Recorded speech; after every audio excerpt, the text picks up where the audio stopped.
Hello guys. RS classes 90.5 में आपका स्वागत है। दोस्तों, आज हम लोग फिजिक्स का एक और टॉपिक स्टार्ट करने वाले हैं और हम लोग देखने वाले हैं transformer. Transformer is a device which converts low voltage AC into high voltage AC and high voltage AC into low voltage AC. ठीक है। ट्रांसफार्मर एक डिवाइस है जो आपका लो वोल्टेज एसी को हाई वोल्टेज एसी में कन्वर्ट करता है और वाइस वर्सा, मतलब कि हाई वोल्टेज एसी को लो वोल्टेज एसी, मतलब कि ट्रांसफार्मर आपका एसी पे ही काम करता है। It is based on electromagnetic induction and can be used only in case of alternating current. अभी मैंने क्या कहा कि वो सिर्फ एसी पर काम करता है और कौन से प्रिंसिपल पे काम करता है, बेस्ड ऑन इलेक्ट्रोमैग्नेटिक इंडक्शन। उसके बाद एसी डायनेमो को जनरेटर भी कहा जाता है। It is a device use to convert mechanical energy into electrical energy. आपका यांत्रिक ऊर्जा को विद्युत ऊर्जा में कन्वर्ट कौन करता है? एसी डायनेमो या जनरेटर। ये भी आपका प्रिंसिपल पे काम करता है, इलेक्ट्रोमैग्नेटिक इंडक्शन के प्रिंसिपल पे काम करता है। अगला है इलेक्ट्रिक मोटर। ये आपको इलेक्ट्रिकल एनर्जी को मैकेनिकल एनर्जी में कन्वर्ट करता है। माइक्रोफोन क्या है? It converts sound energy into electrical energy and works on the principle of electromagnetic induction. Microphone क्या करता है? साउंड एनर्जी को इलेक्ट्रिकल एनर्जी में कन्वर्ट करता है और ये भी किस सिद्धांत पे काम करता है? तो इलेक्ट्रोमैग्नेटिक इंडक्शन पे काम करता है। In other words, microphone is an instrument for changing sound waves into electrical energy which may be amplified, transmitted and recorded. मतलब कि क्या है, एक तरह से ये साउंड वेव्स को इलेक्ट्रिकल एनर्जी में कन्वर्ट कर रहा है। ठीक है, जो कि यूज़ हो सकता है आपके एम्पलीफाई करने में, एक जगह से दूसरे जगह पहुंचाने में, या तो रिकॉर्ड करने में। Current generated in the power stations are alternating current. जो आपके पावर स्टेशंस में जो आपका ऊर्जा जो डेवलप होता है वो आपका अल्टरनेटिंग करंट है। हैविंग वोल्टेज 22,000 वोल्ट और मोर। 22 के बी या 22 के बी से ज़्यादा का इलेक्ट्रिक करंट जनरेट होता है आपका पावर स्टेशंस में। In grid sub stations with the help of transformer there voltage is increase up to 1,32,000 volt to minimize loss of energy in long distance transmission. अब क्या होता है कि ट्रांसफार्मर का यूज करके वोल्टेज जो है आपका ग्रिड सब स्टेशंस में इंक्रीज कर दिया जाता है। तो कितना कर दिया जाता है? तो 1,32,000 वोल्ट तक कर दिया जाता है, ताकि आपके लॉस को कम किया जा सके। उसके बाद sodium and mercury street lamps light up due to atomic emission. The electrons from the filaments hit the sodium mercury atoms. The valence electrons are excited to higher energy level and relax by emitting the characteristics monochromatic light. अब आगे देखते हैं हम लोग। अब चोक जो coil use होता है फ्लोरेसेंट ट्यूब में, उसका क्या पर्पस है? तो क्या करता है? The purpose of choke coil in fluorescent tube is to produce high voltage to ionize the gas in the tube required for high current to flow through the filament. ठीक है। अब देख लेते हैं हम लोग मैग्नेटिज्म क्या होता है। Magnetism is the property displace by the magnet. ये आपका मैग्नेट का ये प्रॉपर्टी है। ये प्रोड्यूस होता है due to the movement of electric charges which results in objects being attracted और पुश्ड अवे। ठीक है। उसके बाद मैग्नेट है, यह एक पीस होता है आयरन का या किसी और भी मटेरियल का हो सकता है। ये क्या करता है? आयरन को अपनी तरफ अट्रैक्ट करता है। ठीक है। और इसके दो पॉइंट्स होते हैं, नॉर्थ एंड साउथ पोल। ठीक है। Magnet is characterized by two properties. Magnet का दो प्रॉपर्टी होता है, पहला होता है आपका अट्रैक्टिव प्रॉपर्टी और दूसरा होता है आपका डायरेक्टिव प्रॉपर्टी। अब मैग्नेट अट्रैक्टिव प्रॉपर्टी में क्या है? अब magnet attracts magnetic substances like iron, cobalt, nickel and some of their alloys like magnetite Fe3O4। उसके बाद डायरेक्टिव प्रॉपर्टी में होता है कि जब कभी मैग्नेट को फ्रीली सस्पेंड किया जाता है तो it aligns itself in the geographical north south direction. तो क्या होता है कि ये आपका नॉर्थ साउथ डायरेक्शन में डायरेक्ट करने लगता है। अब मैग्नेट जो होता है ये आपका नेचुरल हो सकता है, या आपका आर्टिफिशियल हो सकता है। तो नेचुरल मैग्नेट जो होता है वो आयरन के ऑक्साइड का बना होता है, लेकिन क्या होता है इसका जो शेप है वो इरेगुलर होता है, सही शेप नहीं होता है। उसके बाद इसका मैग्नेटिज्म जो होता है वो भी आपका कमज़ोर होता है एंड हाई बिटरनेस होता है।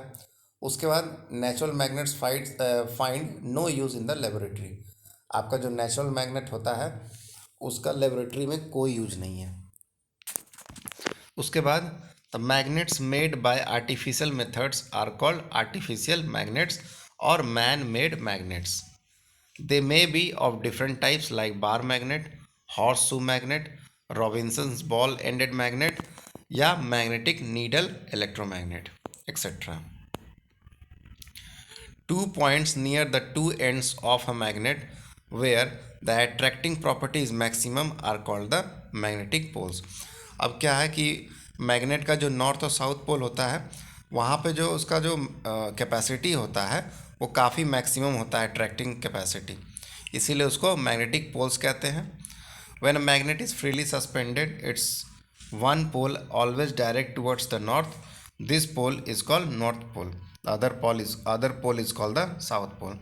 मतलब जब भी कोई मैग्नेट को फ्रीली सस्पेंड किया जाता है तो उसका जो डायरेक्शन होता है एक आपका नॉर्थ की तरफ जरूर होता है।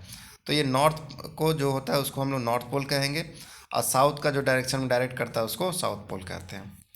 Middle part of a magnet have minimum magnetic power, मतलब जो बीच में जो मैग्नेट है ना, मैग्नेट का जो बीच वाला पार्ट है वहाँ पे आपका मैग्नेटिक पावर बहुत कम होता है। The imaginary line joining the two poles of a magnet is called magnetic axis of the magnet. अब जो साउथ और जो नॉर्थ पोल है उसको जो लाइन मतलब कि जो मिला रहा है उसको magnetic axis of the magnet बोलते हैं। Similar poles repel each other and dissimilar poles attract each other. जो आपका अलग अलग पोल होता है ना, जैसे नॉर्थ या साउथ हो गया, तो क्या करेगा एक दूसरे को अट्रैक्ट करता है। लेकिन अगर आपका सेम पोल हो गया नॉर्थ नॉर्थ या साउथ साउथ तो क्या करेगा वो रिपेल करेगा। ठीक है। When a magnetic substance is placed near a magnet it gets magnetised due to induction. जब कोई एक मैग्नेटिक सब्सटेंस को किसी चुंबक के नज़दीक में रखा जाता है तो क्या होता है वो मैग्नेटाइज्ड हो जाता है। किस कारण से? इंडक्शन के कारण से। मैग्नेटिक फील्ड क्या है? Region in space around a magnet where a magnet has its magnetic effect is called magnetic field of a magnet. Intensity of magnetic field और magnetic flux density. Magnetic flux density of a point in a magnetic field is the force experienced by a north pole of unit strength placed at that point. Its SI unit is Newton per ampere meter और Weber per meter square और Tesla. मतलब जो magnetic flux density है उसका unit आपका इस प्रकार दिया हुआ है। ठीक है। उसके बाद हम लोग देख लेते हैं magnetic lines of force. The magnetic lines of force are imaginary lines. पहला तो ये क्या है आपका लाइन्स जो है इमेजनरी है which represent a magnetic field geographically. The tangent drawn at any point on the magnetic lines of force gives the direction of magnetic field at that point. अब कुछ प्रॉपर्टीज़ है आपके मैग्नेटिक लाइन्स ऑफ फोर्स के देख लेते हैं। पहला है कि magnetic lines of force are closed curves. क्या है ये आपका एक तरह का कर्व बनाता है। Outside the magnet they are from north to south pole and inside the magnet they are from south to north pole. मतलब कि अगर मैग्नेट के बाहर से देखें तो इसका डायरेक्शन आपका नॉर्थ से साउथ हो जाएगा, लेकिन अगर मैग्नेट के इनसाइड में देखें तो इसका डायरेक्शन आपका साउथ से नॉर्थ हो जाएगा। दो लाइन कभी भी एक दूसरे को कट नहीं करती है। ठीक है। If the lines of the force are crowded, अगर लाइन्स बहुत ही ज़्यादा क्राउडेड है तो उसका फील्ड वहाँ पे बहुत स्ट्रांग है, और अगर कमज़ोर है तो वहाँ पे फील्ड कमज़ोर है। If the lines of force are parallel and equidistant the field is uniform. ठीक है। अब देख लेते हैं हम लोग मैग्नेटिक सब्सटेंस क्या होते हैं। On the basis of magnetic behaviour substances can be divided into 3 categories. पहला है डायमैग्नेटिक सब्सटेंसेस। इसमें क्या होता है, diamagnetic substances are such substances which when placed in a magnetic field acquire feeble magnetism opposite to the direction of magnetic field। इसमें क्या है कि जब वो सब्सटेंस को मैग्नेटिक फील्ड में जब रखा जाता है तो बहुत ही कमज़ोर मैग्नेटिक इफेक्ट उसको मिलता है और उसका जो डायरेक्शन होता है मैग्नेटिक फील्ड के अपोजिट में होता है। इसके एग्जाम्पल हैं bismuth, zinc, copper, silver, gold, diamond, mercury, water. ठीक है। उसके बाद पैरामैग्नेटिक सब्सटेंस क्या होता है? तो paramagnetic substances are such substances which when placed in a magnetic field acquire feeble magnetism in the direction of field. अब पैरामैग्नेटिक क्या है कि ये भी जब आपके मैग्नेटिक फील्ड में जब प्लेस किया जाता है इस टाइप के सब्सटेंसेस को, तो बहुत ही कमज़ोर मैग्नेटिज्म ये एक्वायर करता है, लेकिन इसका डायरेक्शन फील्ड के ही डायरेक्शन में होगा। अभी डायमैग्नेटिक में क्या था? फीबल मैग्नेटिज्म तो था लेकिन opposite to the direction of magnetic field था। अब पैरामैग्नेटिक सब्सटेंसेस के कुछ एग्जांपल हैं aluminium, platinum, manganese, sodium and oxygen. उसके बाद फेरोमैग्नेटिक सब्सटेंसेस क्या होता है? Ferromagnetic substances are those substances which when placed in a magnetic field are strongly magnetized in the direction of field। मतलब क्या हो रहा है कि इस तरह का सब्सटेंस जब कभी भी मैग्नेटिक फील्ड के क्षेत्र में रखा जाता है तो ये जो मैग्नेटाइज्ड होते हैं बहुत ही स्ट्रांगली हो जाते हैं, और इनका डायरेक्शन किस डायरेक्शन का होता है? तो आपका डायरेक्शन मैग्नेटिक फील्ड के ही डायरेक्शन में होता है। इनके एग्जाम्पल्स है आयरन, कोबाल्ट एंड निकल। चलिए आज का लेक्चर हम लोग यहीं पे समाप्त करते हैं। ये डोमेन से हम लोग अगला लेक्चर नेक्स्ट टाइम में देखेंगे। तो अगर लेक्चर अच्छा लगा हो तो प्लीज़ लाइक, सब्सक्राइब, शेयर कर दें और मोटिवेटेड रहने के लिए मुझे मदद करें। Thank you very much.